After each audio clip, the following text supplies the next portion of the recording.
नाशिक महानगरपालिकेच्या सार्वत्रिक निवडणुकीचा बिगुल वाजताच शहरातील राजकीय वातावरण तापले असून प्रभाग क्रमांक 4 मधून शिवसेना उद्धव बाळासाहेब ठाकरे पक्षाचे अधिकृत उमेदवार महेश अविता विभीषण शेळके यांनी निवडणूक रिंगणात दमदार एंट्री घेतली आहे।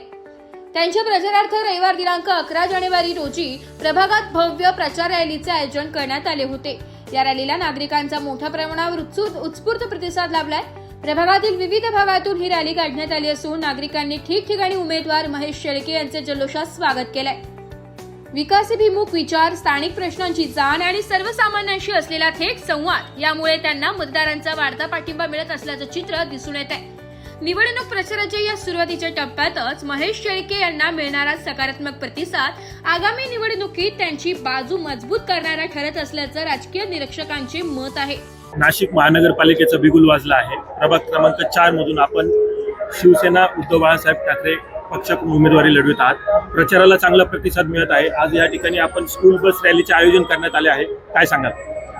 नमस्कार, मी महेश शेळके, सर्वसामान्य घरातील उमेदवार।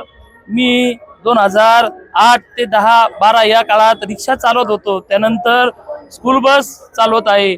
माझ्या सोबत माझे सर्व सहकारी, कोणी पैशावाला नाहीये, सर्वसामान्य घरातील आहेत आणि सर्वांनी ठरवलं का महेश शेळके जर उमेदवारी करत आहे तर सर्व स्कूल बसवाल्यांनी रोज माझ्यासोबत आहे। परंतु जे धनशक्तीवाले उमेदवार आहेत त्यांच्याकडं मोठ्या महागाच्या गाड्या आहेत, त्याच्यात ते रॅली काढतायत। परंतु माझ्याकडे माझ्या सर्व सहकाऱ्यांनी असा निर्णय घेतला की आपण जे आहोत, जी परिस्थिती आहे स्कूल बस, त्या स्कूल बसचं आज रॅलीचे आयोजन केलेलं आहे। तरी प्रभाग 4 मधील सर्व जनता ही सुज्ञ झालेली आहे। पैसे वाटण्याचा खूप मोठ्या प्रमाणात या ठिकाणी सुरू झालेला आहे, परंतु जनता पैसे घेऊन देखील मशाल या चिन्ह समोरील बटन दाबून त्यांची सेवा करण्याची सर्वसामान्य घरातील महेश शेळके संधी देईल। त्यानंतर मला असं एक सांगायचं आहे की आपल्या प्रभागातील विकास म्हणता तर आमच्या भागात समर्थनगर, अनुसयानगर, कर्णनगर, अष्टविनायक नगर या ठिकाणी विकास हा शब्द सुद्धा लाजेल असा विकास झालेला आहे। आमदार म्हणता मी रस्ते धरले होते। अहो साहेब, तुम्ही जर 5 वर्ष आमदार होता तर तुम्ही एकदा तरी यायचं होतं। तुम्ही 9 वर्षापूर्वीच्या नगरसेवकांना घेऊन माझ्या प्रभागामध्ये मी आंदोलन केलेली असताना ज्या खड्ड्यांची डागडुजी महापालिका करत आहे त्याचं श्रेय घेण्यासाठी तुम्ही नारळ फोडले। त्या गोष्टीलाही 3 महिने झाले। महेश शेळके एकदम सामान्य कार्यकर्ता आहे। मी फोन केला तर 2 तासात महापालिकेचे लोक येऊन खड्डे बुजवता। 3 महिने झाले तुम्ही नारळ फोडलं होतं माझ्या प्रभागामध्ये। ते भाजपचे 4 नगरसेवक होते, अजून देखील काम सुरू झालेलं नाही। 9 वर्षापासून तुम्ही आम्हाला म्हणत होते की आम्ही टाकी बांधू। आचारसंहितेच्या 2 दिवस आधी तुम्ही टाकीचं भूमिपूजन केलं। नारळ फोडल्यानंतर तुम्ही पाईपलाईनचं काम चालू केलं। जर तुम्हाला विकास करायचा होता आणि लोकांना जर तुम्हाला सुविधा द्यायच्या होत्या तर तुम्ही 9-10 वर्ष झाले तुमचे 2-2, 3-3 टर्मचे नगरसेवक आहेत, यांनी विकास शब्द हा नेला कुठं? तरी फुलेनगर परिसरातील जे लोक आहेत त्यांनाही माझं सांगणं आहे, पाटावरील जी झोपडपट्टी आहे, श्रीरामनगर, शाहूनगर, वज्रेश्वरी झोपडपट्टी, भारतीय जनता पार्टीने जो उमेदवार दिलेला आहे त्या उमेदवाराचं जर तिथं इतके मोठे 2-4 एकर जमीन आहे, त्याची झोपडपट्टीमुळे त्याच्या जमिनीला भाव मिळत नाहीये। जर समजा ती झोपडपट्टी राहिली तर त्याची जमिनीची विक्री होत नाही। त्यामुळे त्याचा एकच अजेंडा आहे, नगरसेवक झाल्यानंतर पहिला हातोडा हा झोपडपट्टीवर होणार आहे। तरी सर्वसामान्य लोकांना माझी विनंती आहे का कुठल्याही आमिषाला तुम्ही बळी पडू नका। सर्वसामान्य घरातील उमेदवार Mahesh Shelke, water, meter, gutter हे नगरसेवकाचं कामच आहे, त्याला ते केलंच पाहिजे। ते तर केलंच नाही त्यांनी, पण महेश शेळके तुम्हाला शब्द देतो, महेश शेळके नगरसेवक झाल्यानंतर तुमच्या मुलासारखा, तुमच्या भावासारखा, रात्री बेरात्री हॉस्पिटलचा प्रॉब्लेम असेल, कुठली आर्थिक दुपत्ती असेल तर महेश शेळकेला फक्त फोन करा। जर महेश शेळके आला नाही तर तुम्ही सांगा। माझ्या सोबत फिरणारे जे काही सहकारी आहेत यांना देखील खूप मोठ्या प्रकारचे आमिष देऊन फोडण्याचा प्रयत्न करत आहेत, त्यांचेही मी मनपूर्वक धन्यवाद देतो की तुम्ही देखील आज सर्वसाधारण माणसाच्या मागे उभे राहिलात आणि ही धनशक्ती विरुद्ध जनशक्तीची लढाई तुम्ही नक्कीच पार पाडाल अशी मी तुम्हाला विनंती करतो। सर्वसामान्य मतदारांना विनंती करतो की तुम्ही कुठल्याही भूलतापांना, आमिषाला बळी पडू नका। तुम्हाला जरी कोणी पैसे दिले तर 100% घ्या, पण येणाऱ्या 15 जानेवारीला सकाळी 7 ते 5:30 या वेळेत मशाल चिन्हासमोरील बटन दाबून मला प्रचंड मतांनी विजय करा। माझा अनुक्रमांक 3 आहे। फिकट पिवळ्या रंगाची पट्टी असेल त्यासमोर 2 नंबरच्या मशीनला 3 नंबरचं बटन दाबून महेश शेळकेला तुमची सेवा करण्याची संधी द्या आणि मनपूर्वक धन्यवाद। जय भीम, जय संविधान, जय ज्योती, जय क्रांती, जय लवजी, जय बिरसा, जय भीम, जय महाराष्ट्र। प्रभाग क्रमांक 4 मध्ये निवडून आल्यानंतर विकास कामांना प्राधान्यक्रम काय असणार आहे? माझा सर्वात पहिला कार्यक्रम जो असेल तो महापालिका शाळा। मी बघतोय 70-75 हजार लाख रुपये 2 लाख रुपये जे लोक फी भरता, महापालिकेची शाळा 2 वर्षात मी अशी करेल ना का नाशिक मधली जी सगळ्यात मोठी शाळा आहे त्या शाळेपेक्षा जर चांगली महापालिकेची शाळा नाही केली 2 वर्षात तर मी नगरसेवक पदाचा राजीनामा देऊन टाकल।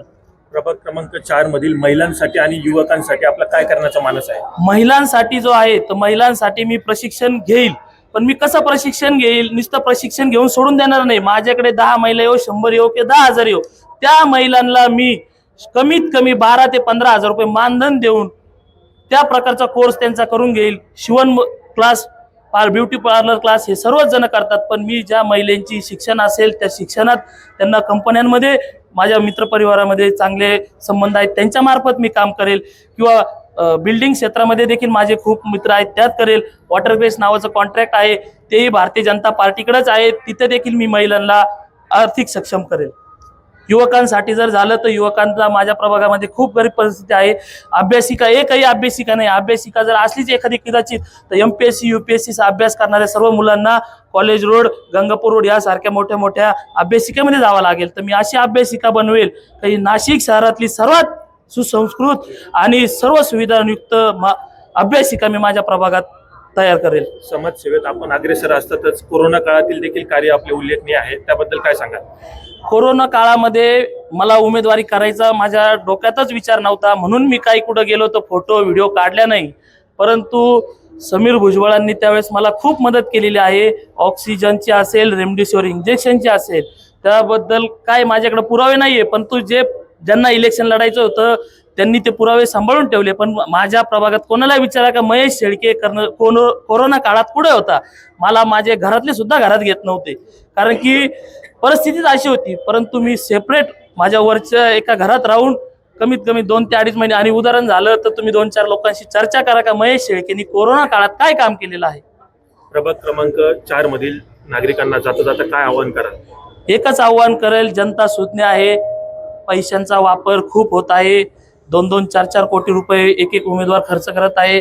माझ्याकडे तुम्हाला देण्यासारखं काही नाही, परंतु तुम्ही मला कधीही मदत मागा, महेश शेळके तुमच्यासाठी सदैव तत्पर राहील एवढंच सांगतो। आणि येत्या 15 जानेवारीला मशाल चिन्हासमोरील बटन दाबून अनुक्रमांक 3 मला विजय करा आणि गोरगरीब जनतेची सेवा करण्याची संधी द्या। प्रभाग क्रमांक 4चे उमेदवार आमचे महेश भाऊ शेळके त्यांनी आत्ता आपल्याला सांगितलं की निवडून आल्यावरती काय करेल, परंतु जेव्हा एक समाजसेवक हा समाजसेवा करत असतो आणि त्याला तिथल्या लोकांच्या काही समस्या आहे, काय अडचणी आहे याचं त्याला ज्ञान असतं, आणि अहोरात्र काम करणारा हा तरुण चेहरा म्हणजे खरंच त्यांना माहिती पण नव्हतं उमेदवारी भेटेल असं। आमच्या पक्षाच्या स्थानिक नेत्यांनी त्यांना बोलवून उमेदवारी दिली आणि ते बोललेच का विकास काय असतो, आणि खरोखर शहरामध्ये आपण बघतो रविवार पेठ घ्या, गंगापूर रोड घ्या, कॉलेज रोड घ्या आणि आपला परिसर घ्या, 15, 20 वर्ष भारतीय जनता पार्टीचे उमेदवार इथून निवडून येतात आणि त्याच मुद्द्यावरती परत मत मागतात का विकास केला पाहिजे। माझ्या मते सर्वात जास्त ह्या प्रभागात खड्ड्यांमध्ये पडून लोकांचे दुर्दैवी अपघात होऊन निधन झालेले आहे। सर्वात जास्त समस्या ह्याच प्रभागात आहे। उघड्या गटारी आज पण आहे, उघड्या तारा इथे आज पण आहे, कचऱ्यांच्या तुम्ही पाहाल तिथे कचऱ्यांच्या कुंड्या आहे।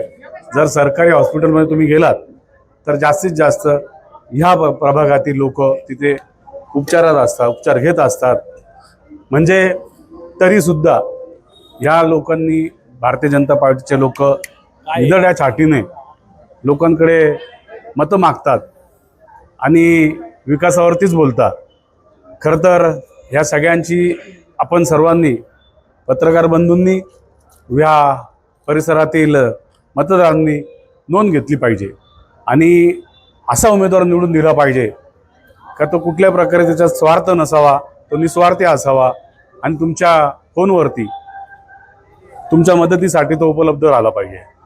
म्हणून आमचे अतिशय तरुण उमेदवार महेश भाऊ शेळके यांची निशाणी मशाल आहे आणि खरोखर जर या परिसरातील नागरिकांनी थोडासा जर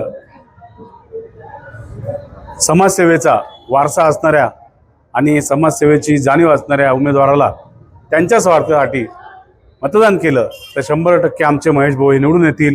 त्यांची निशाणी आहे मशाल. मी सर्वांना विनंती करतो की मशालीच्या पाठीमागे उभे राहा आणि खरोखर वारसा का असतो, सगळेच लोक शिंदे सेना असेल, भारतीय जनता पार्टी असेल, स्वर्गीय बाळासाहेब ठाकरेंच्या नावावरती मतं मागतायत आणि त्यांच्या मुलाचा पक्ष वेळोवेळी त्यांचा घात करून सत्तेत सहभागी होणाऱ्या लोकांना आज पण हे कळत नाही. बाप पळवला काय काय सगळे प्रकार सगळं महाराष्ट्राला माहिती आहे, देशाला माहिती आहे. परंतु मी सगळ्यांना नम्र विनंती करतो, हिंदू हृदय सम्राट बाळासाहेब ठाकरेंचे स्वप्न पूर्ण करण्यासाठी मशालीला मत द्या आणि आमच्या महेश भाऊंना निवडून आणा. आज महेश शेळके प्रभाग क्रमांक 4 मध्ये निवडणुकीसाठी उभा राहणारा माणूस म्हणजे एक गरीब कुटुंबातला आणि विद्यार्थी वाहतूक करणारा एक तो कार्यकर्ता आहे. दरवेळेस मी बघत राहतो त्याच्या कार्यक्रमाला, मी उपस्थित राहतो का तो त्याच्या वार्डासाठी त्यांनी काय काय कार्यक्रम केलेले आहे, गोरगरिबांसाठी त्याची काय अपेक्षा आहे आणि त्यांनी जो पाऊल उचललेला आहे नगरसेवक व्हायचं, त्याचं कारण त्याचं फक्त एकच म्हणणं आहे का भाऊ मला गोरगरीब जनतेची मला सेवा करायचं, यावेळेस मला एक चान्स भेटला पाहिजे. मी त्याला आता त्यांनी त्याचं ऐकलं, त्यांनी त्याच्या मनात काय काय आहे आता तुम्हाला चांगलं माहिती. मी जनताला एकच आवाहन करेल, जास्त काय बोलणार नाही, पण तो एक गरीब घरातला कार्यकर्ता आहे, गरीब कुटुंबातला कार्यकर्ता आहे, गरिबांच्या रस्त्यावरची म्हणजे तो रस्त्यावर चालणारा तो कार्यकर्ता आहे. मी जनतेला एकच आवाहन करेल हात जोडून का त्यांनी जसं सांगितलं लोक तुमच्याकडे खूप येतील, पैशाच्या खूप जोरावरती मात करतील, पण महेश शेळके एक असा कार्यकर्ता आहे का मी आज एवढ्या वर्षापासून काम करतोय, त्याला ओळखतोय, त्याला गोरगरिबांची जाणीव आहे आणि तो गोरगरिबांसाठी काहीतरी चांगलं काम करेल. आणि त्यांनी जे हातात जे पक्षाचं चिन्ह घेतलेलं आहे मशाल, शिवसेना उद्धव बाळासाहेब ठाकरेंची, आपल्याला सर्वांना माहिती आहे एवढं जगामध्ये काय चाललेलं आहे. कोणी जसं आता आमचे माजी महानगर प्रमुखांनी सांगितलं तर कोणी बाप पडवलं, कोणी काय पडवलं, पण आता ही वेळ प्रत्येक जनतेला, प्रत्येक माणसाला एकच विचार करायला पाहिजे तर या देशामध्ये या काय चाललेलं आहे. आता आपण जर कोणी आपल्याकडे पैसे देऊन मतं मागत असेल, कोणी काय करून काय बी पर्याय करून मतं मागत असेल, पण प्रत्येक माणसाला म्हणजे आपण सर्वे केलेला आहे का प्रत्येक तो लहान मुलगा बी असला तर त्यालाही कळतं हे का आपण काय करायचं, कोणाला मत द्यायचं. आपल्याला येत्या 5 वर्षासाठी आपल्या मदतीला कोण आपल्या कामात येणार आहे आणि आपल्याला निवडणूक आपल्याला जसं आपल्याला ही झालेली आहे. मी लोकांना एवढंच सांगेल, जास्त बोलत नाही, तर येत्या 15 तारखेला या मशाल चिन्हावरती आपण याला मतदान करून आणि महेश शेळकेला चांगल्या मताने विजय करायचा आहे एवढंच सांगतो. मी जास्त काय बोलत नाही कारण की तो गरीब कुटुंबातला गरीब माणूस आहे. त्यांची आई पण त्यांनी मी पाहिलेलं आहे का हे लोक जे फिरतात हे बिचारे यांना 1 रुपयाचा म्हणजे काय, म्हणजे लोकांनी तुम्हाला माहिती आहे का काय चाललेलं, लोकांनी पैशाचा फार कपाटा खोलले, तिजोऱ्या खोललेले, पण हे गोरगरीब लोक जे त्याच्या मागं फिरतात. आज तुम्ही बघा मागं एवढी मोठी रॅली काढलेली, आज त्याच्यासाठी एवढं लोकांनी प्रतिसाद दिलेला आहे. म्हणजे याचं काम म्हणजे महेश शेळके हा माणूस आपल्याला मी आजच सांगतो का महेश शेळकेला आपण निवडून देणार आणि ब्युरो रिपोर्ट नाशिक लोकशाही न्यूज नाशिक. थांबतो. जय हिंद, जय महाराष्ट्र.